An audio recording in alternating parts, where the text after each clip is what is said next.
बीत गया था। पीहू के डर ने गांव के लोगों को पागल कर दिया था। कोई स्कूल नहीं जा रहा था। बच्चे खिड़कियों से पीछे छुप के बाहर झांकते थे, लेकिन पीहू अभी भी उसी स्कूल के सामने बैठी मिलती थी। जुबान पे एक ही लफ्ज, मुझे भूख लगी है। फिर एक दिन गांव में एक बड़ा तांत्रिक आया। सुना था 1000 भूत प्रेत भगाए हैं उन्होंने।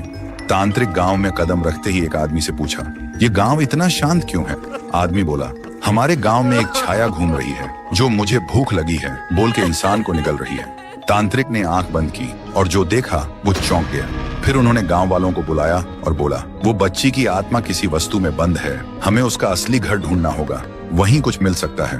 फिर एक रात गांव के 2 जवान साहसी लड़के पीहू का पीछा करते हैं और देखते हैं पीहू एक पुरानी झोपड़ी के अंदर जाती है। दोनों चुपके से झांकते हैं। पीहू एक पुरानी गुड़िया के सामने और उससे बात कर रही होती है जैसे वो जिंदा हो।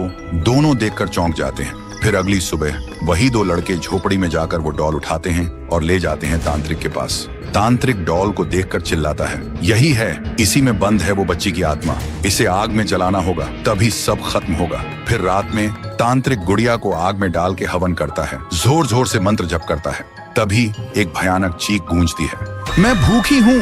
और अचानक वो डॉल हवा में उड़ जाती है और सबके सामने उस डॉल से निकलती है पीहू।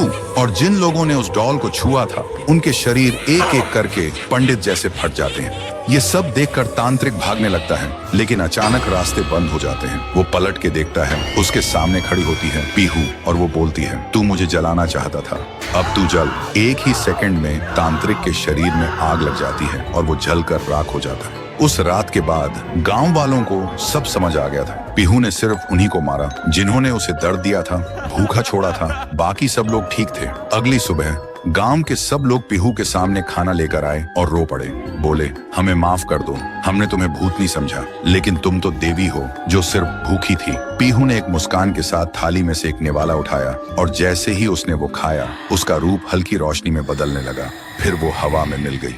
उस दिन के बाद पीहू कभी नहीं दिखी। तब से वो गांव वापस वैसे ही हो गया, शांत, प्यारा और खुशी से भरा। तो दोस्तों, अगर कभी कोई भूखा बच्चा दिखे तो उसे भिखारी समझ के नजरअंदाज मत करना। क्या पता वो तुम्हारी इंसानियत का इम्तिहान हो। कमेंट करो, पीहू अब भूखी नहीं है, अगर तुम सच में एक इंसान हो।